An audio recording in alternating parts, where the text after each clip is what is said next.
chonk. Chonk, chonk, chonk, chonk. I've talked about my solar punk novel a little bit throughout these last few videos, but I haven't really talked about what it's about. So I thought this would be the perfect video to do that. So being a solar punk fantasy, the big fantasy part is that it is an elemental magic system that's in here. Not everyone has the magic, but those who do are basically all avatars from Avatar: The Last Airbender. They can all manipulate all of the elements instead of just doing bending for each one. It is all of them. Solar punk is honestly a sci-fi genre that does delve into the beauty of a utopia Earth, of its cleanliness and its reusability, all of that, as well as there tends to be a very common topic of politics and society for commentary. I do have politics in this, but it's my created world's politics, nothing of the real world, as well as it is more aesthetic. However, because I am bringing in elemental magic, I thought this would be an amazing setting to bring in solar punk and see its beauty alongside with the people who can really connect to the earth. So the magic system is called Elema, and that is what this book series is called. It's the Elema series. And the people who have the magic are called Elemen. There's different countries that we are visiting in this series, and the country taking place in this book is called Kyme, which is going to be also the title of the book. This story follows a cast of characters whose stories will be intertwined towards the end. We have Princess Naya, Queen Wren, Nell, Silas, Rose, and Lincoln. The book starts in a diesel punk country, which will be the start of the next book. And he is set on a mission to assassinate the Queen of Kyme after a business deal has to be done with them. The diesel punk country has a supreme leader, and they're supposedly the only one who has the element power. But it's not quite the case, as obviously in other countries there's plenty of them. And the whole point of Lincoln's job is to take care of any potential element that are born in the diesel punk country. On the flip side, the supreme leader is the first one in his line to actually not have powers. So they've made a deal with Kyme, who, unbeknownst to the queen, has been supplying them with Elemen to pretend that it is the supreme leader's powers. When a deal goes a little weird, he feels it's time for them to be wiped off the map, and it's Lincoln's time to shine over into a new country. Then we have Princess Naya, who she's just a 13-year-old little girl doing her own thing, and she has recently discovered that she's an element herself, which isn't anything exciting. Kyme is incredibly open to Elemen. They're native people, and one of the big things that helps the solar punk work is having Elemen.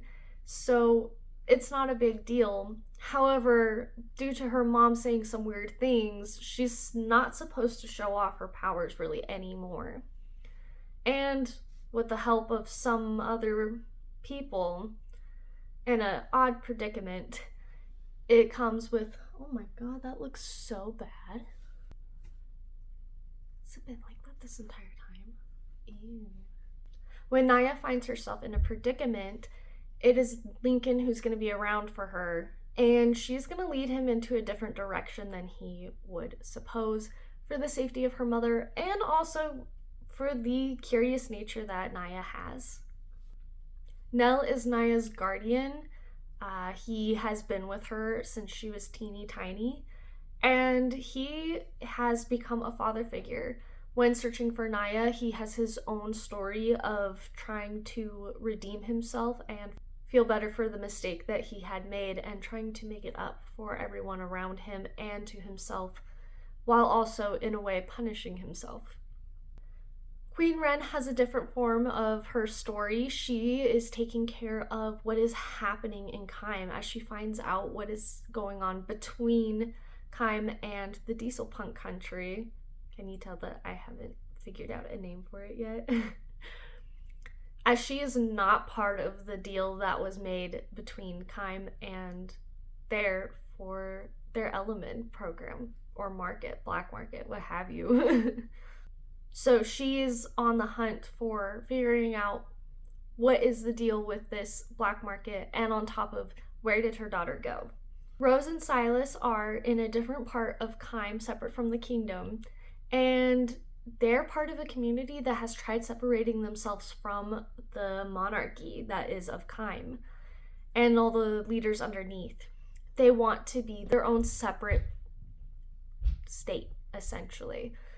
So we have Rose and Silas who are living there, and Silas is a bit of a unique character as he's really into science and not much into people.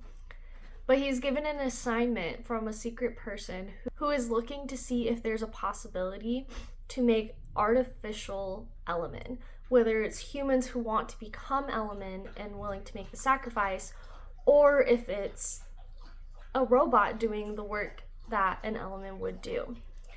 And he's finding out if that is a possibility. Rose by his side, who's helping with making the robot, as she is more a tinkerer than he is.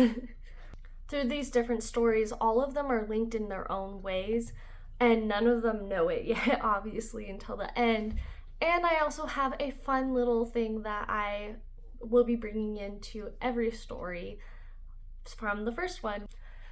I'm not gonna lie though, it's the solar punk. A huge part of it was because I thought it would be a really cool idea to bring that in with elemental magic users, but also the aesthetic is so pretty. I don't know if you guys seen that yogurt commercial, but it's so peaceful and pretty, and I thought it would be fun to have a setting that is beautiful and peaceful and just zen, and then trying to disrupt it, because why not? I mean, what author doesn't want to involve a little bit of a pain to their characters? If you guys know of any solar punk stories and want to suggest any, please write them down in the comments below. It will be tons of fun to learn more, as this is mostly an aesthetic thing, but I'm always down to learn for more and get a fun look into a utopian world of the Earth being in its best position. Alright, thank you so much for watching. Bye!